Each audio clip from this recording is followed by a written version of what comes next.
अपनी बेटी को कभी भी किसी के भरोसे मत छोड़ना। देखो मोनिका, एक नसीहत मेरी हमेशा याद रखना। अपनी बेटी को अपने से अलग बिल्कुल भी मत छोड़ना, कोई कितना भी करीबी और विश्वास पात्र क्यों ना हो।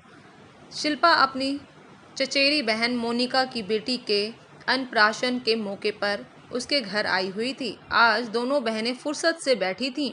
तभी शिल्पा मोनिका को नसीहत देने लगी थी। दीदी, लेकिन ऐसा क्यों? परिवार में जो अपने होते हैं वो तो सभी विश्वास पात्र ही तो होते हैं, तो उनसे भला क्यों डरना? मोनिका को शिल्पा की बात सुनकर बड़ी हैरत हुई। अब तुम्हें कैसे समझाऊं मेरी भोली बहना? अच्छा ये बता, चाची जी तुम्हें और कनिका रेणुका को कभी किसी के भरोसे छोड़कर जाती थी? अपना तो संयुक्त परिवार ही था ना? शिल्पा मोनिका से पूछ बैठी। कनिका और रेणुका मोनिका की बहनें हैं, नहीं तो ऐसा कभी भी नहीं हुआ। माँ तो हमेशा नाना के घर तभी जाती थी जब हम तीनों की छुट्टी हो जाया करती थी, तो कभी किसी के भरोसे छोड़ने की नौबत ही नहीं आई। वैसे भी अगर जाती भी तो क्या दिक्कत थी? ताई जी, शिल्पा की मम्मी, जो रहती ही थी ना, और ताई जी भी तो अक्सर आपको और सुभी दीदी को मेरी माँ के भरोसे छोड़कर जाती थी ना। मोनिका बोली। वही गलती तो मेरी माँ ने की थी जो उन्हें नहीं करनी चाहिए थी। तुम्हें मेरी बातें सुनकर बड़ी हैरत हो रही है ना? तो आज सुन वो सब जो तुझे आज तक पता ही नहीं था। मेरी माँ अक्सर ही बीमार नानी की देखभाल करने अपने मायके चली जाया करती थी। चाची जी हम लोगों का बहुत ध्यान भी रखती थी।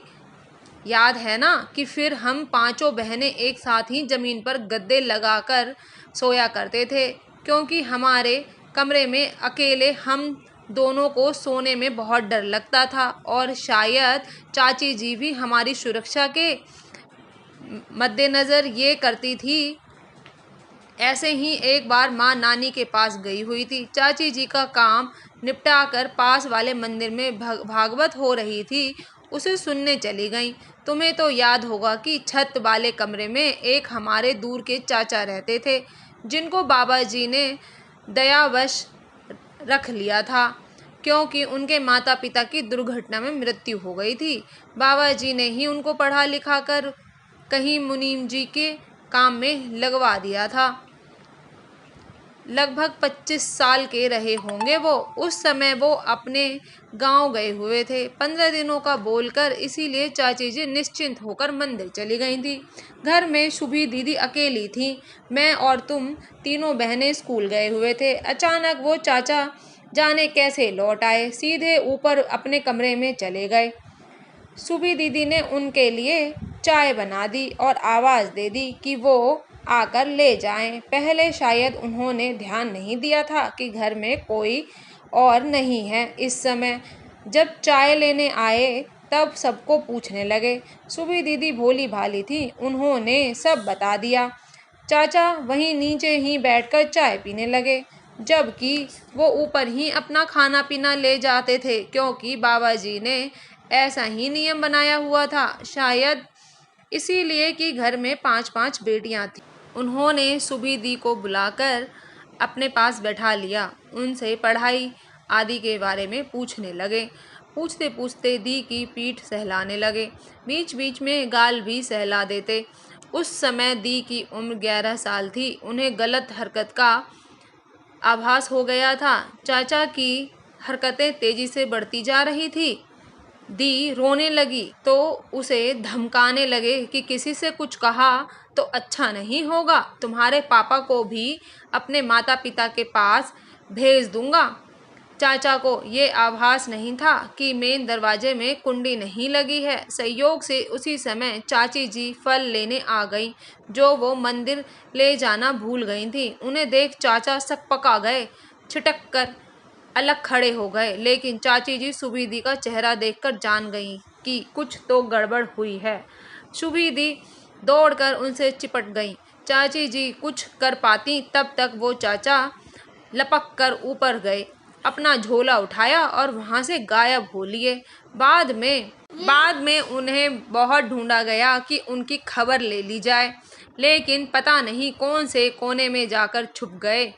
वो फिर किसी को दिखे ही नहीं, लौटकर इस घर में आए भी नहीं। चाची जी सुबह दी को चिपटाकर बहुत रोईं, बार बार दी से यही कहती कि मुझसे आखिर कैसे इतनी बड़ी भूल हो गई जो तुम्हें अकेले घर में छोड़कर मंदिर चली गई। बस वो दिन था कि फिर कभी माँ और चाची जी ने हम बहनों को किसी के भी भरोसे कभी नहीं छोड़ा। सुबह दी बहुत दिनों तक सदमे में रही। सोचो, अगर उस समय चाची जी ना आई होती तो वो रिश्ते के चाचा क्या कर बैठते। अच्छा किया दीदी आपने ये सब बता दिया, उस समय मैं छोटी भी तो थी, इसीलिए कुछ जान ही ना सकी थी।